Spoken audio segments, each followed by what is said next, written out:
کہ اگر اس مقام کا اثر میرے دل پہ نہیں ہوا تو پھر اب دنیا میں کوئی ایسا مقام نہیں جو میرے دل کو بدل سکے۔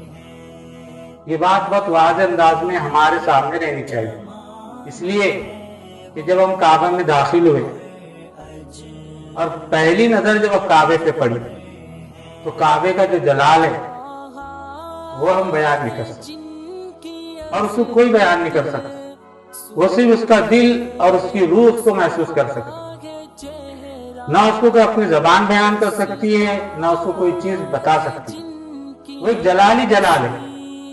جب میں اپنا طواف شروع کیا حجر اسود سے تو پہلا دروازہ مقام ابراہیم کے بعد باب الفتح کا لگا، یعنی محمد صلی اللہ علیہ وسلم جس سے فتح کی حیثیت سے مسجد حرام میں داخل ہوئے، اور وہ فتح کی کیفیت ہم نے یار سیرت میں سنا۔ اللہ سبحانہ وتعالیٰ نے مقررین کو جزائے خیر عطا فرمائے، دنیا آخرت میں بہترین اجر عطا فرمائے، اور دنیا آخرت ان کی بھلی فرمائے۔ بھلے دنیا میں کوئی ان کا احترام کرے نہ کرے، لیکن اللہ سبحانہ وتعالیٰ کے پاس ان کا مقام بلند ہے، اس لیے کہ انہوں نے جو موٹیویٹ کیا، جو شعور ہمارے ذہنوں میں ڈالا، تو جیسے میں باب الفتح کے سامنے پہنچا تو بے ساختہ میرے آنکھوں سے آنسو جاری ہوئے، اور ایسا لگ رہا تھا کہ جیسے محمد صلی اللہ علیہ وسلم اپنے قافلے کے ساتھ مسجد حرام میں داخل ہو رہے، اور آپ اس بت کدے کو آپ نے پاک کیا اور آپ نے اس کو توحید کا مرکز بنایا۔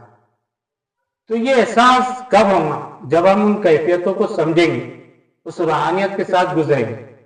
تو وہ طواف کیے، پھر اس کے بعد 7 چکر کے بعد وہاں پر مقام ابراہیم پر جا کے 2 رکعت نماز پڑھی، زمزم پیا، پھر پینے کے بعد تھوڑا سا سر پہ ڈالے، پھر اس کے بعد صفا مروہ پر گئے۔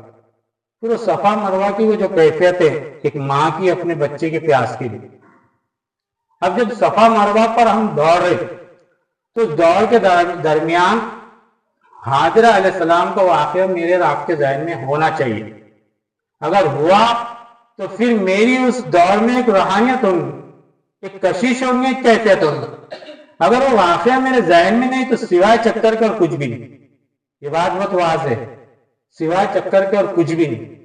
وہ واقعات وہ ذہن میں، وہ فکر میں، وہ سوچ میں سما جانا، تاکہ کل اللہ کی راہ میں اگر میرے بچے میری بیوی آزمائش سے گزریں گے تو میں بھی اللہ کی راہ میں اسی طریقے سے دوڑ دھوپ کر کوشش کروں گا۔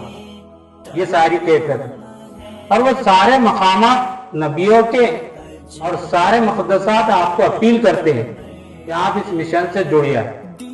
الحمدللہ پھر اس کے بعد ہم مکہ کے اطراف میں بہت سارے مقامات پر ہم نے زیارت کی، اور زیارت کے تو جو گائیڈ ہوتے رہنمائی کرنے والے اکثر ہمارے پڑوسی ملک کے ہوتے، اور وہ صرف ایک اپنا کمرشل انداز میں فٹافٹ اپنی زیارت کرا دیتے۔ بعض جگہ تو بس میں سے اشارہ کرتے، دیکھو ادھر رائٹ سائڈ آپ کی صورت کا لوگو جگاڑ جا رہی ہے، وہ پلا ہے، یہ ہے، وہ ہے، وہ سارے اپنے انداز سے کرا دیتے۔ لیکن ہمارا جو مقصد ہے وہ یہ ہے کہ ان مقدسات کی زیارت ہم اس لیے کر رہے ہیں کہ ہمارے ایمان میں اضافہ اور نبی اکرم صلی اللہ علیہ وسلم کی ذات سے ہمیں محبت ہو۔ جب اس غار کے قریب پہنچے، غار ہیرا، جہاں پر آپ کو پہلی وحی نازل ہوئی، غار ہیرا بس سے تقریباً جب جاتے تو ابھی اس وقت ان کے روڈ اور ان کی سارے ٹریفک کے بہت کلیئر ہے، تو تقریباً 45 منٹ وہاں لگتے ہیں۔ اور ہم اگر اس کیفیت کو دیکھیں گے کہ رسول اللہ صلی اللہ علیہ وسلم روزانہ وہاں جا کر بیٹھتے تھے، اور ماں خدیجہ آپ کو روزانہ وہاں تک کھانا پہنچاتے۔ آج ہم نیچے سے اوپر آپ نہیں چڑھ سکتے، یعنی اللہ کے رسول صلی اللہ علیہ وسلم نے ان وادیوں میں آپ نے اللہ کے دین کو جاری اور ساری کیا اور قائم کیا۔ آپ اگر ان مکہ کی وادیوں کو دیکھیں گے تو ایسے نوکیلے پہاڑ، عام پہاڑوں کی طرح نہیں، ایسے نوکیلے پہاڑ جو صرف ایک سخت قوم کو اپنے اندر سماتے ہیں، اور ان پہاڑوں سے جو گزرے گا وہ فولادی قوموں کے مانند ہوں گے۔ اللہ سبحانہ تعالیٰ نے ان کا جو انتخاب کیا، دنیا میں سب سے مضبوط قوم عرب کا انتخاب کیا، اور ان پہاڑوں سے گزار کر ان کو دنیا کی سپر پاور طاقتوں پر غالب کیا۔ الحمدللہ پھر اس کے بعد ہم طائف گئے، اور طائف کے بعد اطراف کے پورے مقامات کی ہم نے زیارت کی۔ مکہ معظمہ میں ہم تقریباً 12 دن رہے اور 2 جمعہ ہم نے وہاں پر ادا کیا۔ خوش عین بات یہ ہے کہ دونوں جمعہ میں فلسطین کے لیے، غزہ کے لیے امام کعبہ نے دعا کی، اور ہمیں اس سے بہت خوشی ہوئی کہ ان مقدسات پر بیت المقدس کی فتح کے لیے اور اس کی بازیابی کے لیے اور اس کی جدوجہد کرنے والوں کے لیے دعائیں کی جا رہی ہیں۔ پھر الحمدللہ دوسری بات یہ ہے کہ ہم حشر کی بات جب سنتے ہیں کہ ماں بیٹی سے جدا ہو جائیں گے، بیٹا باپ سے جدا ہو جائیں گے، کوئی کسی کا نہیں ہونا، تو یہی کیفیت حرم کی ہے۔ جب ایک شخص روحانیت کے ساتھ کعبے میں داخل ہوتا ہے تو میں تو اپنی پوری فیملی کو بھول چکا، بامبے تک میرے کو بچوں کی بہت یاد آئی، اور بامبے سے جدہ تک اور جدہ سے مکہ تک، لیکن جب مکہ میں ہم انٹر ہو گئے تو پھر ساری چیزیں ہماری ڈیلیٹ ہو گئی۔ ہمارے بچے ٹور والے کانٹیکٹ کر رہے کہ ابو ہمارے کو فون کیوں نہیں کر رہے۔ یہ کیفیت وہاں پر ساری روحانیت کے ساتھ ختم ہو جاتی، اور کوئی فیملی سوائے اللہ کے جلال کے مکہ میں، سوائے اللہ کے جلال کے مکہ میں کوئی کیفیت نہیں۔ میں نے تو فون کا ریچارج بھی نہیں کیا، صرف ہوٹل پہ ہمارا وائی فائی تھے، رات میں اس میں کیفیت ہم پوچھ لیتے تھے، اور اس کے بعد کوئی کانٹیکٹ نہیں۔ لیکن جو لوگ موبائل استعمال کرتے ہیں تو کعبے کے طواف میں بھی ان کا موبائل جاری، کعبے کے اطراف میں عبادت کے درمیان بھی ان کا موبائل جاری، اس میں کوئی روحانیت نہیں۔ کوئی باپ کو بتا رہا کہ میں کعبے کا طواف کر رہا، کوئی بیٹی کو بتا رہا کہ میں فلاں کا یہ ہاتھ لگا رہا، کوئی بیوی کو بتا رہا کہ میں مقام ابراہیم کا نہیں کھڑا ہوا۔ تو یہ ساری دنیا کو بتا کر وہ اللہ سے بے روح ہو جاتا اور اس کی ساری روحانیت ختم ہو جائے گی۔ ہم آپ سے اپیل کرتے ہیں کہ اگر آپ کو بھی موقع ملے تو بغیر موبائل کے آپ عمرہ یا حج کریں، کسی کو کوئی دکھانے کی ضرورت نہیں، وہاں آپ اور اللہ، اس کے علاوہ اور کوئی نہیں۔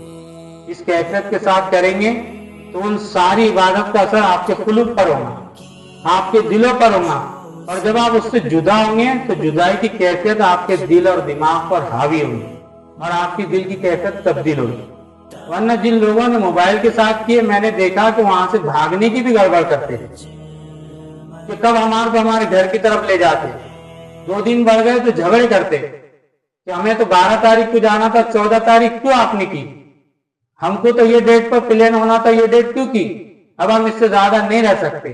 وہ لوگ کون ہیں؟ جو بے روح حج یا عمرہ کرتے ہیں، اور جو روحانیت کے ساتھ کرتے ہیں وہ لوگ یہ کہتے ہیں کہ یار جتنا وقت ملا وہ ہمارے لیے رحمت اور برکت ہے۔ یہ مکہ کی کیفیت ہے۔ اس کے بعد جب ہم مدینہ منورہ پہنچے، مدینہ منورہ میں جیسے ہم داخل ہوئے تو مدینہ کی کیفیت رحمت کی ہے، دلوں کو ایک تسکین، سکون، اور ایسا سکون کہ جو دنیا میں ہم نے کہیں بھی اس کو محسوس نہیں کیا، کسی خوشی میں اور کسی بڑی سے بڑی خوشی میں بھی اس کو محسوس نہیں کیا۔ یہ کیفیت آپ کو مدینہ میں حاصل ہوں گی رحمت کی۔ اور الحمدللہ جب ہم مدینہ پہنچے اور رات میں 12 بجے پہنچے، مجھ کو تو مدینہ میں جب ہم کو اتارا گیا تو رات کے 12 بجے، صبح ہم نے جب سیرت پڑھی اور سیرت سنی تو بے چینی تھی رسول سے ملنے کی۔ ایک ایسا ذوق تھا کہ کہیں ایسا نہ ہو کہ ملاقات سے پہلے موت آ جائے۔ یہ رات کی گھڑی ہماری جلد سے جلد کٹ جائے، تو بغیر معلم کے ہم اٹھے اور ہم نے مدینہ مسجد نبی کا راستہ طے کر لیا، اور تہجد میں جب ہم پہنچے تو روضہ رسول پر پہنچے۔ جب روضہ رسول پر پہنچے تو اس کی ایک الگ ہی کشش، اس کی ایک الگ ہی کیفیت، جو کعبے کے جلال کی کیفیت تھی، یہاں رحمت کی ایک الگ ہی کیفیت۔ جو رسول اللہ صلی اللہ علیہ وسلم کے روضہ اقدس کے سامنے پہنچے تو دلوں کی ایک الگ ہی کیفیت سے ہم گزرے کہ اللہ سبحانہ تعالیٰ نے نبی کریم صلی اللہ علیہ وسلم کے روزے کی یہ کیا رحمت اور برکت ہمارے پر نازل کی۔ برادران اسلام، اللہ کے رسول صلی اللہ علیہ وسلم کا عشق ہماری ایمان کی علامت ہے، رسول اللہ کی محبت یہ ہماری ایمان کی صفت ہے۔ ہم ان مقامات پر جب پہنچیں گے ہمارے ذہن، ہمارے فکر اور ہمارے قلوب تبدیل ہوں گے۔ جب ہم وہاں پہنچے پھر ہم نے الحمدللہ ہمیں مدینہ منورہ میں 11 سے 11.5 دن ملے، اور آپ کی اور ہماری خوش نصیبی ہے کہ میں نے پورے سیرت کمیٹی کے ممبران اور شرکا کا نام لے کے سلام پیش کیا، اور اللہ سبحانہ تعالیٰ ہم تمام کا سلام نبی اکرم صلی اللہ علیہ وسلم کے روضہ اقدس پہ جو پیش کیا گیا اس کو قبول فرمائے اور ہمیں وہ سعادت نصیب فرمائے۔ مسجد نبی کی نمازیں اور وہاں کا درود، وہاں کا سلام، وہ ساری کیفیتیں ہمارے دلوں پر اثر کرتی۔ پھر اس کے بعد غزوہ احد کے مقام پر گئے تو غزوہ احد کا جو پہاڑ ہے، جو نبی اکرم صلی اللہ علیہ وسلم کے ذات اور آپ کا جسم اور آپ ایک آزمائش کی کیفیت سے گزرے، اور 70 سے زائد صحابہ وہاں پر شہید ہوئے اور آپ زخمی ہوئے۔ وہ پہاڑ ایسا پرکشش ہے کہ دنیا کے کسی پہاڑوں میں ایسی کشش نہیں۔ الحمدللہ میں پہاڑوں کو دیکھنے کا بہت عادی ہوں، اور میں نے ہمارے مدرسے عقل کوئے کے ساتھ تھوڑا پہاڑ سے لے کر تو یہاں کئی پہاڑ ہم نے دیکھے، لیکن جو کشش غزوہ احد کے پہاڑ میں دنیا کے کسی پہاڑ میں، یہ نبی اکرم صلی اللہ علیہ وسلم کی قربانی والا اور صحابہ کی شہادت والا دامن والا پہاڑ۔ ہم ان مقامات کو دیکھ کر جب اس کی رودات ہمارے معلم نے پیش کی تو سارے سامعین اس سے متاثر، ان کے آنکھوں میں آنسو آئے۔ پھر غزوہ بدر کے مقام پر گئے، پھر اس کے بعد مسجد قباء گئے، پھر مسجد قبلتین گئے، اور مسجد نبی میں اطراف میں مسجد غمامہ، مسجد ابوبکر صدیق، مسجد عمر، مسجد علی اور مسجد عثمان غنی رضی اللہ عنہ، یہ سارے 100 قدم کے اطراف میں مسجد نبی کے قریب ہے۔ اور پھر اس کے بعد میوزیم بھی گئے۔ ہم آپ سے یہ دردمندانہ اپیل کرتے ہیں کہ اگر آپ نیت کیجیے، لیکن اس نیت سے پہلے آپ سیرت کو مکمل پڑھیے۔ جس نے سیرت پڑھا اس نے روحانیت کے ساتھ حج اور عمرہ کیا، جس نے سیرت نہیں پڑھا اس کے عمرے میں نہ روحانیت ہے نہ اس کے حج میں روحانیت۔ یہ بہت بات واضح ہے۔ اب لوگ کیا کرتے ہیں؟ لوگ دوسرے مسائل میں الجھ جاتے ہیں۔ اصل جو روحانیت والی چیز ہے سیرت، اس کو چھوڑ کر فقہی مسائل میں بحث کرتے ہیں اور دوسرے مسائل میں الجھ کر اپنی روحانیت، اپنی کیفیت اور اپنی ساری چیزوں کو ضائع کر دیتے ہیں۔ تو ہم آپ سے اپیل کرتے ہیں کہ آپ حج یا عمرے کی نیت کرتے ہیں تو آپ سیرت کا مطالعہ کریں۔ سب سے پہلے آپ مکمل سیرت پڑھیں، اور سیرت پڑھتے ہوئے جب آپ اس مقام پر پہنچیں گے تو آپ ان کیفیتوں کو اپنے سامنے پاؤں گے۔ پھر آخری بات یہ ہے کہ الحمدللہ جب اس مقامات سے واپس آ رہے ہیں تو اب ایک مقصد، ایک مشن ہماری ذمہ داری ہوتی ہے۔ ذمہ داری ہے کہ جن مقامات کو ہم نے دیکھے وہ مقامات ہمارے ذہنوں اور فکروں میں سما جاتے ہیں، اور ہم سے اپیل کرتے ہیں کہ اب تم دنیا میں اس چیز کو پھیلاؤ۔ اب یہ مت کرو کہ وہاں خادم الحرمین کی اتنی آرام دہ چیزیں ہیں، وہاں کے روڈ اتنے اچھے ہیں، بازار اتنے اچھے ہیں، وہاں کا پانی اور وہاں کے بازار۔ اب آپ دیکھیے کہ جو بھی حج یا عمرے سے آتا ہے وہ صرف بازاریں، گلیے، محلے، بستی اور روڈوں کی باتیں کرتے ہیں۔ وہ مقدسات کی باتیں آپ کو بتاتے نہیں، اس لیے کہ انہوں اس کیفیت سے گزرے نہیں۔ ہم آپ سے اپیل کرتے ہیں کہ بازاریں، روڈیں جرمنی، فرانس، آسٹریلیا کے اس سے اچھے ہیں، لیکن یہ مقدسہ مقامات دنیا میں کہیں نہیں جو مکہ اور مدینہ میں اللہ سبحانہ تعالیٰ نے متع کیا۔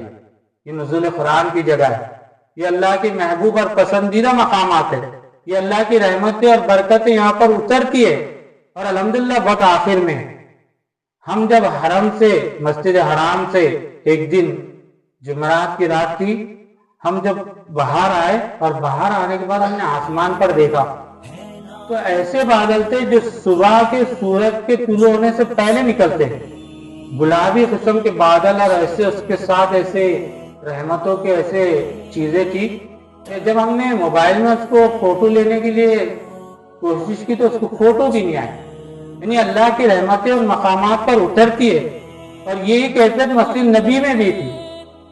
یہ سارے مقامات اللہ کی رحمتیں اور برکتیں اور اس کے نزول کی ہیں۔ اگر ہم صحیح مقصد اور صحیح شعور کے ساتھ اگر وہاں پر جائیں گے تو اللہ ہمارے ایمان میں اضافہ ہو۔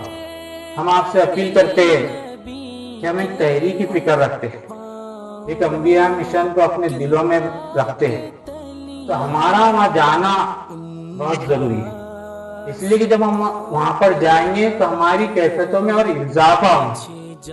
جیسا ایک سائنس کے ٹیچر ہمارے بازو بیٹھے ہوئے، ایک سائنس کے ٹیچر اپنے اسٹوڈنٹ کو اگر سائنس کے ایگزیبیشن میں لے جاتے ہیں اور وہاں کی کوئی ڈیمو یا کچھ چیزیں بتاتے ہیں تو بچوں کے اندر وہ ذوق پیدا ہوتا ہے۔ ایک جغرافیہ کے ٹیچر اپنے بچوں کو جغرافیہ کی کچھ چیزیں بتاتا ہے تو اس کے اندر وہ ذوق پیدا ہوتا ہے۔ ایک انبیاء مشن کے دائی اگر ان مقدس مقامات کا دورہ کرتے ہیں، ان مقدس مقامات پر جاتے ہیں تو ان کی ایمان، ان کی استقامت، ان کی سوچ، ان کی فکر اور ان کی ساری چیزوں میں اضافہ ہوتا ہے، اور ان کا جذبہ ایمان، دعوت اور اللہ کے دین کی جدوجہد کو بڑھتا ہے۔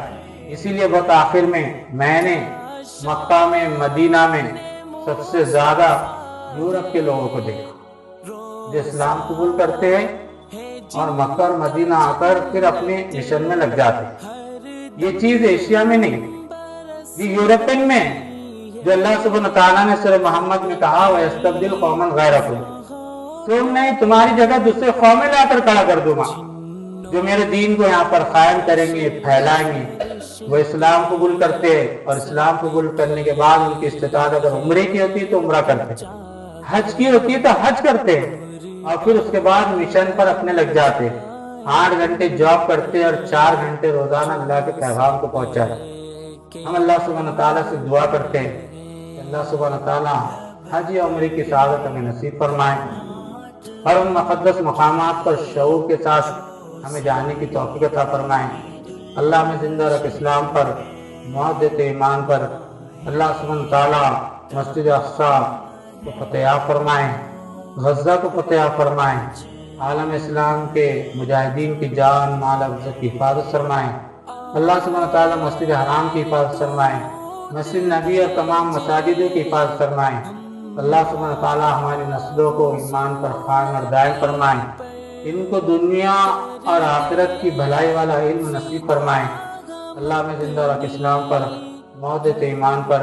ان اللہ و ملائکۃہ یصلون علی النبی یا ایھا الذین آمنوا صلوا علیہ وسلم تسلیما۔ اللہم صل علی محمد النبی الأمی وعلی آلہ وصحبہ وسلم تسلیما۔ صلی اللہ تعالی علی خیر خلقہ محمد وآلہ وصحبہ اجمعین۔ آمین برحمتک یا ارحم الراحمین۔